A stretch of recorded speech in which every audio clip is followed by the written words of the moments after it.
why we are still trapped on Twitter. I'm not. All I do on Twitter is post when I'm live, and sometimes I like some tweets, or just like hang out with, like keep in touch with other creators. It's the easiest way for me because Instagram is flooded with DMs. So over the past few months, Elon Musk has turned Twitter into a smoking crater. He changed the name of the site to a letter of the alphabet. He's removing basic features like link previews and the block button, you know, the only feature that makes the site usable in the first place. He's testing out a new policy that will require you to pay to use Twitter, and the entire platform has become such a cesspool of anti-Semitism that Elon announced he's going to sue the Anti-Defamation League. Like, does he think that makes him seem less anti-Semitic? I don't know. The point is, it has gotten so bad on Twitter that many users have announced they're leaving forever. But you know what's weird? For the most part, we haven't. Twitter has lost an astonishing 90% of its value since Elon bought it, but somehow it's only lost around 5% of its users. Despite Elon's best efforts to trash the site, Twitter did not become the next Tumblr, a haunted city of geriatric millennials still posting about old CW shows. No, instead, we're all still refreshing an app we hate over and over again while it circles the toilet we're checking it on. So why are we all still trapped in Elon's social media saw dungeon? Well, in this video, I'll tell you the surprising reason we still all need Twitter. And how once we understand that, we can use that knowledge to build a better internet for all of us. But before we get into it, I want to thank everybody who supports this channel on a website not controlled by a delusional self-sabotaging billionaire, Patreon. Your donations make these videos possible and allow me to pay my crew. Like my Patreon allows all content creators to actually afford shit. Like, I have to admit it, all these other corporations that I'm working on myself as well, that I'm not gonna name myself, there are starving for every penny that I try to make for myself. So I'm constantly living on the edge until Patreon shows up and you guys show up. And then Patreon is like, I got you. You can buy that shirt you like. Yes, yeah, go for it. You want to watch a movie in VIP seats? Yes, you can do that. For sure you can do that. I got you. Producer Tony, who's trying to save up for a blue check mark so he can always be at the top of Ariana Grande's replies. So if you want to chip in, head to patreon.com/Adam The best place to support I also want to thank our content data creators. partner, usafacts.org, for making this video possible. If you want the real facts about America, head to usafacts.org. And finally, I just want to remind you that I am a touring stand-up comedian, so if you want to see me in a city near you, head to adamconover.net for tickets and tour dates. That's nice. So just because I'm arguing we need Twitter, that doesn't mean I'm an Elon fan. I mean, a few months ago, I made an entire video about why his purchase of Twitter proved that Elon is dumb as shit. But you know what? My comment section was filled with Musk munchers singing Elon's praises, saying that he's a misunderstood genius who takes big risks and always comes out on top. Well, you know what? I have to hand it to Elon. He actually impressed me. He proved the naysayers wrong by doing something even dumber.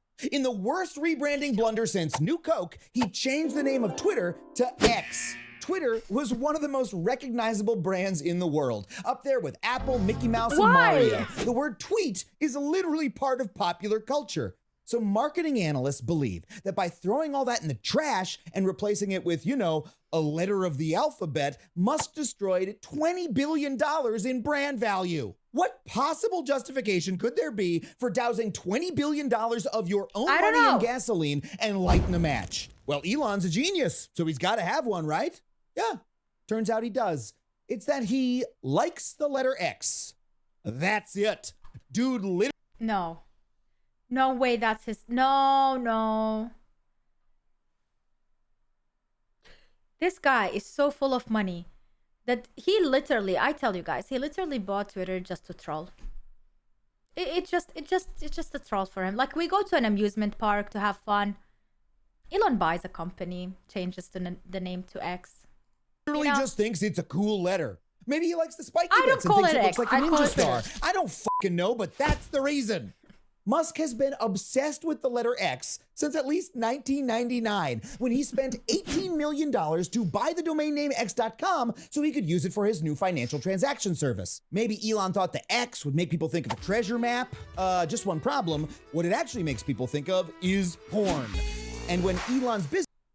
I mean, I didn't think of it. But I guess some people did mistype it. Imagine you didn't. One time you accidentally didn't watch that on a incognito site, and you thought you deleted all your history, and then your friend come over and you're like, "Hey, yo, remember that tweet? Blah blah blah." And you're like, "Oh yeah, let me show you," and you type like just one X in the search, and Google is like, "Let me help you. Were you thinking of this?" And you're like, "No, Google, I wasn't," but like now everybody is thinking of that. Yikes. Business partners told him that. He just couldn't let it go.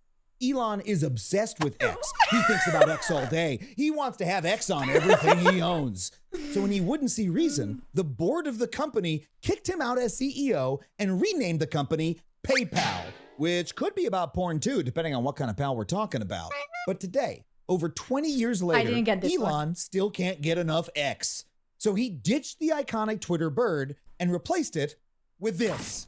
And let's be clear, that's not even a logo. It's just one of the default math symbols that comes with every computer's font library. Dude literally changed one of the most valuable brands in the world to a wingding.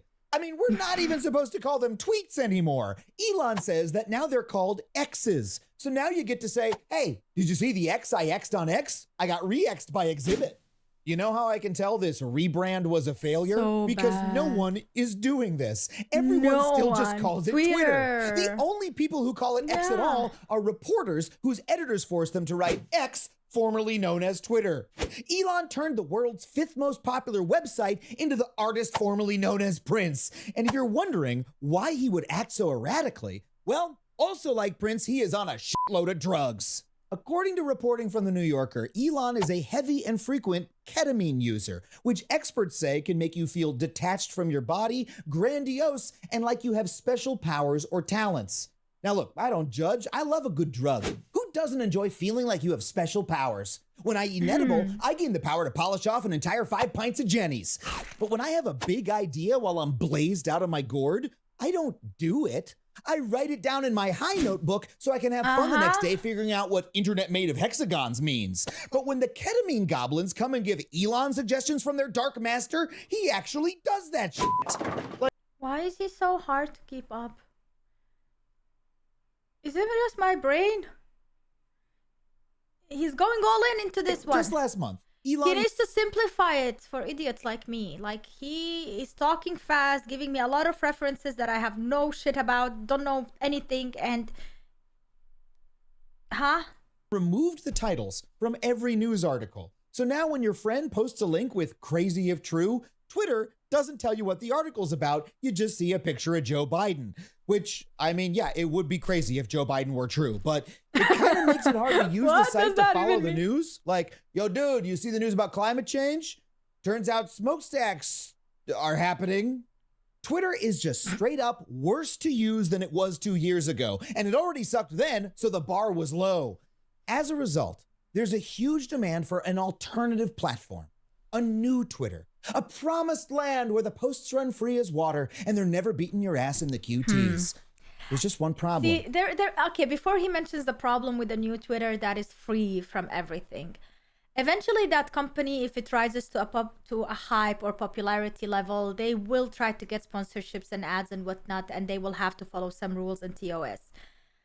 Other things than that, even if you give the freedom to speech to content creators and people who put their faces publicly online, they will always have to be accountable to what they say. It's not like they really have freedom of speech, because who knows? Maybe in 2 years something is woke that wasn't today and they will be called out upon it. So I don't think that people tweet the way they used to tweet before, not only because Twitter became X with Elon Musk, but because content creators and people have learned to keep their mouths shut, or else they get really destroyed on the internet. You know, before you could say whatever you want to say, and now you have to be really careful. None of the new platforms give us Twitter addicts the fix we crave. The most promising is Mastodon. It's an open source, nonprofit project designed around small, independently run servers that all talk to each other. It's basically the Linux of social media. And just like Linux, no regular person will ever use it. Oh, there's a wonderful community of DIY tech enthusiasts happily tooting away on there right now. But for a social media site to be the new Twitter, it has to be usable by everyone from Justin Bieber to your Aunt Linda. And you know those two are never going to figure out how to choose an instance. They can't even turn on the Apple TV without help. Then there's Blue Sky, founded by Jack Dorsey, the same guy who founded Twitter. So fool me fucking once. Fun fact, since getting kicked out of running the bird site, this dork-turned-hippie's hobby has been going on masochistic meditation retreats. Dude, are we still talking about Elon Musk? Spent his birthday in Myanmar trying to find enlightenment by getting bitten by 117 mosquitoes. And you know what? The fact that he's so comfortable with blood-sucking pests might explain why on Blue Sky, you literally have to turn on a toggle if you don't want to see Nazis. Problem is, once the Nazis are gone, you might have no one to talk to. My 3 friends with Blue Sky accounts are so desperate for anyone to hang out with, they hand out invite codes like a Scientologist begging you to take a personality test. The truth is, it's almost impossible to get enough people to move to one of these platforms at once for them to replicate what Twitter had. Yeah. At least it was until Mark Zuckerberg's Threads. Okay, but see, Zuck's built this is only US, right? Because I tried to make an account and I was like, nope, you're in Germany. You don't belong here. Get back to Twitter. On ripping off other people's ideas. So when he saw that Twitter was on the ropes, the boy king ordered his servants to build him his very own Twitter clone. Post-haste. A month or 2 later, Zuck launched Threads, a half-assed platform with exactly one killer feature. Your new Threads account imported all your followers from Instagram. Holy shit, your friends are here. As a result, Threads signed up over 100 million users in less than 5 days. Elon considered this such a threat to Twitter that he actually challenged Mark Zuckerberg to an MMA fight. But sorry to anyone who was excited to see Elon get punched in the face. I would love that. He backed out. Ooh, I'm sorry, Elon, but you a little baby bitch. This was so cowardly. Even Elon's fanboys were embarrassed. I mean, come on, dude. You can't make a big commitment, then just back out. This isn't, I don't know, buying Twitter. So for a moment there, it looked as though Threads might actually be the Twitter replacement everyone was waiting for. Until a week later, when everyone left. Threads is so boring. The number of active users has dropped by 82%. See, on its best days, Twitter felt like being in the middle of a bustling city, full of people of different backgrounds all chatting together. But because Threads is built on Instagram, its algorithm is designed to make advertisers happy, not people. Logging into Threads is more like going to a suburban mall where you get to listen to Cinnabon say things like, I am a cinnamon roll, which is, you know, momentarily horrifying, but then just super dull. Seriously, log into Threads now, and all you'll see are random people commenting about how no one's on Threads, and a conversation between Wendy's and Jack in the Box where they pretend to have sexual tension. So, with no better options, you can guess what we all did. We went crawling back to our ex. Of course. See, as fucked up as it is, Twitter still provides something that no other social network does. It's flat, it's open, it's totally searchable, and most importantly, it's the one place on the internet where literally everyone hangs out. It's like a party that the whole town is at. Sure, the booze ran out years ago, there's a rat in the floorboards, and some weird guy out front is trying to charge you $8 to get in. But what are you supposed to do? This is where the party is. Yeah, this is where the people are hanging out. Made Twitter an essential tool, not just to talk to your friends in your little silos like on Facebook, but to broadcast a public persona to the world and to give everyone a way to interact with that persona. Before Elon wrecked it, they even had a system to verify that you are who you say you are. Oh, so official. So for millions of people, their de facto homepage on the internet was Twitter. A place where anyone from a high school student to a presidential candidate could post a quick, authoritative update that anyone could read, knowing for certain it was from them. And that's important. I mean, according to USA Facts, more than half of Americans turn to social media at least once a day for information about the government. But when a hurricane's on the way, you don't go to Facebook unless you want to be told vaccines caused the storm. No, you go to Twitter to get it direct from the National Hurricane Center. So, like it or not, this is so true. A lot of people believe that vaccines are the problem for everything, every illness. Like, it's crazy. Definitely do not. Twitter has become a public good that millions of people rely Facebook on. moms. And that means we can't just quit it Man. any more than we can quit roads or electricity. We need it, and we're stuck with it. And for that reason, It's so funny how much, especially I feel like Americans really need Twitter because a lot of events, a lot of things on a daily basis are connected on Twitter. They can hear their news on Twitter. And it's more legitimate than anywhere else, because it's directly coming from the source. However, in Europe, I don't think Twitter is that big of a thing. Like, none of my friends use Twitter. The only reason I use Twitter is for my American community, so I can keep them in check when it comes to like my live streams or my life, like updating them. I personally don't scroll Twitter. I scroll Instagram. I scroll TikTok sometimes, but I'm not on Facebook. I'm not on Twitter as much. Like, almost none. Only when I enter Twitter and I get like the first couple of things that are recommended to me, I see them from time to time and I retweet, but that's it. So what do people in Twitter in Europe do? Exactly what I told you, Tammy. Like they're on Instagram, they are on TikTok, and I don't know, they're on Twitch, YouTube. They listen to the news maybe on the internet, like I don't know. I don't watch news, so I don't know when it comes to news. Without Twitter, what's the European alternative? Anyone from Europe who can tell me what is the European alternative? Like what would be Twitter for Europeans? We don't see a need for it. We don't really use it that much. Like, I personally don't see the need for it. We go outside and talk like normal people. Do you? Do you, Chris? Go outside and talk like normal people? If you're watching this and you're from Europe, let me know. Like, what would be the alternative for you? I don't know what the alternative for me except Instagram. Bad that a single drug-addled billionaire has control over it. And you know what? I think Elon knows that. That's why he bought Twitter. He didn't buy a website. He bought us because he knows we can't leave. See, buried among all of Elon's stupidity, there actually is one nefariously brilliant business idea. Elon likes to monopolize public goods so that he can control them. The U.S. government now relies on him to transport astronauts into space. His network of proprietary car chargers is so huge, Biden had to change national electric car policy to fit Elon's preferred charging station. And his Starlink satellites have become such an essential part of the war in Ukraine, U.S. military leaders have had to kiss his ass to stop him from turning them off in the middle of a battle. And now, Elon's dumbass changes to Twitter, one of the most vital communication platforms of the modern age, have caused dangerous misinformation and fake videos to ping-pong around the internet right in the middle of the Israel-Hamas war. Musk is a dictator of one, and his whims, peccadillos, and ketamine demons now affect all of us. And you know what? This should go without saying, but I guess it doesn't. Our society should not function like this.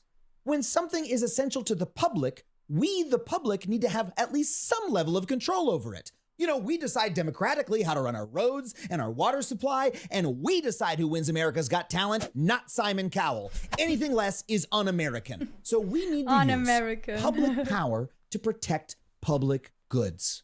Okay. And you know what? We've done it before. When radio and television came along, they quickly dominated American life. They shaped our politics, influenced our opinions, and sold us carton after carton of sweet, sweet cigarettes. The public quickly realized that these new forms of media were so powerful that they needed some amount of public oversight, a few little tweaks to make sure they served the public interest. So we passed laws to make sure that one billionaire couldn't own every TV station in town, so no one person could control the flow of information. We required that every broadcast network spend at least part of their day on public interest programming, which led to the rise of network news divisions and educational kids TV on Saturday mornings. That's right, you have the U.S. government to thank for Bill Nye and Dickman's World. And we funded public interest alternatives to corporate media, like NPR and PBS. And, you know, those didn't replace the dancing cigarette variety hour, but if you wanted trusted information I wish I and knew what quality he's programming referring to. that wasn't designed to hurt and kill you, I'm it trying. was available. And today, even though CNN and Fox I get News that have become picture, though. sensationalist propaganda machines that sell psychopath pillows and mesothelioma brochures, NPR and PBS are rated as some of the most trusted news sources in America. Hell, All Things Considered is the third most popular radio show in the country. And yeah, it's boring, but that's a good thing. My grandma watched the PBS NewsHour every night until she died. And you know what? Maybe that's why she didn't go QAnon. Judy Woodruff is a national treasure, okay? And it's gonna sound kind of crazy, but as the technologist Ethan Zuckerman has compellingly argued, we could use these same ideas, that same public power, to build a new form of social media that works for everyone. Honest internet, imagine, yeah. just for a second. And that's What if like, instead of- that is the thing, you know, we have so much media going on, so many news outlets, and who to believe? You like to be more personal, like to go to the source. And the best way you can do it with a verified user, back in the day, verified, now verification doesn't mean shit because anybody can buy it. But back in the day, the verified President Trump, if he's tweeting about it, like, we know he really said it, you know? And other than that, if people are talking about it, you don't believe shit. So it really is like, was at least the best source of information, especially for America. Like, I don't think my president of my country has a Twitter and is talking about my country on Twitter, you know, or the mayor of my city is on Twitter because I'm in Europe. But for America, at least. Letting one dude with a 10-year-old's haircut buy up or rip off every social media site, we broke up big tech so that Facebook, Instagram, and Threads all had to compete with one another. What if the next time a dumbass billionaire tries to buy an essential chunk of the internet, a senator or two asked him a fucking question about it? And what if, instead of relying on the free work of good-hearted volunteers to build an alternative to the bird site, we invested public resources in that effort, scaled it up, and built a public social media that is truly usable by everyone? See, this reminds me of Google search engine, like, or the internet overall. It's not powered by one person, you know, like, it's not powered by a corporation. The internet is free for everyone. So why can't we make up something like Twitter that is for everyone and not ruled by someone? Imagine for a second, what could social media look like if it was run not according to the whims of billionaires who want to show us ads and exploit us with algorithms, but by the public, for the public good? How much healthier, more enjoyable, and saner could life online be? I don't know, because we haven't tried it yet. Yeah. But it's worth asking. And you know what? I have a much better name for it than anything that Elon could come up with. X.gov. It's perfect. Because think about it. When people think of XXX, they think of people coming together for the benefit of everyone. And that's how he Hey, everyone. Thank you so much for watching. And that's how he ends the video. People coming together for the benefit of everyone. I never thought about it like that. Oh well, that is not a bad idea. Not a bad idea at all. It's no secret that Elon Musk has absolutely tagged Twitter, so why haven't we all left? Despite the site becoming an apocalyptic hellscape, there is a surprising reason that we all still need Twitter. As English being not my native language, speaking it as a third language, actually, I have a lot of difficulty to the references that he's making, but I'm sure Americans who are maybe 30 plus would understand him way better, or his generation. And would understand all the things that he mentioned. I did lose him a couple of times, and I wished he dumbed it down for people like me or for foreigners who are watching. But I think his audience is like, his target audience is the US, and he'd really definitely care about his US audience. And why would he care about someone from Europe who can barely understand him? But still, like, if he's talking about something for the whole world, then yeah, talk slower and talk less complex for me to understand. Give me steps. I kind of got a few of his references. That's good for you. I mean, I did some, but not a lot though. Yeah. The greatest trick Twitter pulled was convincing the world it needs Twitter. Oh. thing is, when Twitter says they have only lost 5% of their users, they are only counting deleted accounts. I didn't delete my account, I just stopped using it. Oh yeah, true. Because how can they know that you are now using Twitter? Like, you have an account, so if they're counting the accounts, maybe they need to mention like users who logged in the last 30 days or something like that. Maybe there is a metric that shows that, which would be a bit more specific and will give us a bit more information about Twitter and its usage, you know, and how influential it is. Seems like a lot of people don't know that many artists, including animators, graphic designers, musicians, producers, and voice actors like me, need Twitter to find work. That is the only reason I'm still on Twitter and why many freelancers are still using it. As I mentioned myself, like, it's the best way for me to connect with content creators and people who do the same job as me and learn things from them as well. You know, it's so easy. That's why I use it personally. So yeah, that's it. That's a good video. Real nice, informative video. Thank you for sharing.